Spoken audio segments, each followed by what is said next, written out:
Hi to all the friends and colleagues of us here at KickStage Consulting. I hope 2021 is going well for you so far. 2020 was a very hard year for all of us, regardless of what industry we work in or what size of business we work in. I think it's safe to say that every individual, professional individual, has experienced an impact of the COVID pandemic on their business operations. None potentially more severely than our aerospace colleagues and aerospace suppliers that we work with. So going into 2021, I just wanted to share three main points and ideas, suggestions of how we can pivot this year to not only recover but have a very successful 2021. The first suggestion, and it's somewhat of an obvious one, is find new customers in the aerospace industry.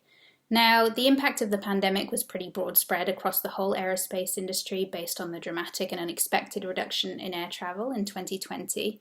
That being said, some major players in the industry coped a lot better than others. Some are still actively growing and expanding their teams and their projects.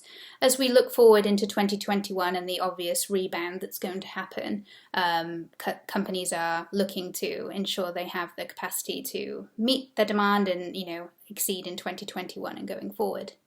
So ways to show your competencies and show your visibility to some of these customers. Number one would be to join industry groups in your local area and nationally, and especially to present and be active in those industry groups to show your core competencies and demonstrate the value proposition that your company has. Some examples in the Southern California area for aerospace would be the Aerospace and Defense Forum, AMPI SoCal, that's Advanced Manufacturing Partnership of Southern California, and AUVSI, which is a drone-specific, UAV-specific industry group. And it's worth noting that the drone industry is exploding this year based on the increased need for kind of hands-off application of drones. So that's a very worthwhile sector to get plugged into, even if it means a pivot from your traditional customer group and your traditional service offerings. It's worthwhile exploring how your competencies can be applied to that area as well. Another suggestion is to advertise in various industry publications. For example, Aerospace Manufacturing and Design or SME.org. Those are two very active and very broad-reaching industry publications for aerospace.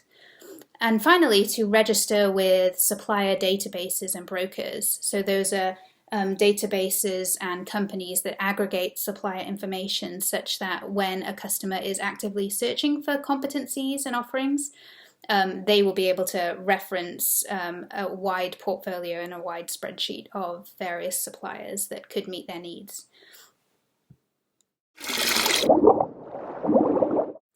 The second suggestion is to take advantage of the downtime that we've experienced this year, willingly or not, to implement waste-reducing systems and processes so that when things are ramping up, when you are back online, it'll be faster and cheaper to launch production of your next new order. You want to operate in a way that's agile and familiar to the new industries as well that you might like to appeal to. So if there's any new machines or new capabilities that you've had on your list for years but haven't had the time to implement and not wanting to disrupt the day-to-day operations, now's the time to do that. That could be new machines, new inspection technologies, or new IT systems that you believe will improve the flow and the effectiveness of your business. One suggestion from us, our favorite solution for shop floor work instructions is called VKS. It's available through KickStage and it offers faster and cheaper deployment of new products and processes to your shop floor for manufacturing. It reduces the learning curve for operators, it reduces the cycle time and waste on the shop floor, you gain productivity insights right out of the box, and it's very low cost and pays for itself with the first operation that you deploy it on. Another suggestion is to implement agile project management. This makes operations management leaner, faster, and reduces the distraction of low priority items with concepts like Kanban, Scrum, and sprint planning. You can start very small and continuously improve and implement your agile practices across the organization.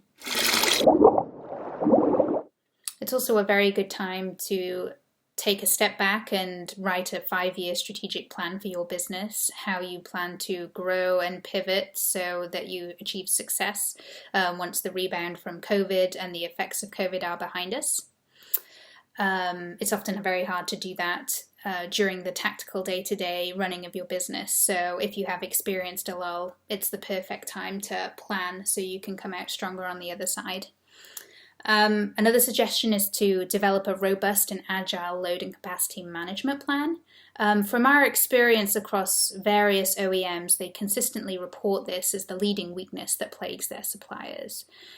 Strategic load and capacity management is about cash management for your investment fund, and intelligent trending of your operations that can discern where your bottlenecks are and smooth out the volatility that the OEMs cause. It's also a very obvious time to implement a commercial off-the-shelf team virtual collaboration environment. Especially now with the expansion of virtual teams, you gain a lot by moving your project management and team collaboration online. A virtual digital platform also makes project management more efficient, less error-prone, and easier to focus on what's important.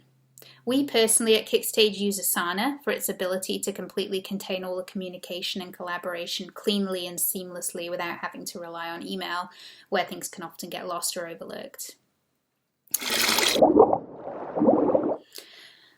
You also always have the option to enlist flexible resources to offset the cost of full-time staff. So depending on the size of your organization, you can fulfill roles like supply chain managers, program managers, manufacturing engineers, CFOs, HR managers, etc., without hiring full-time employees.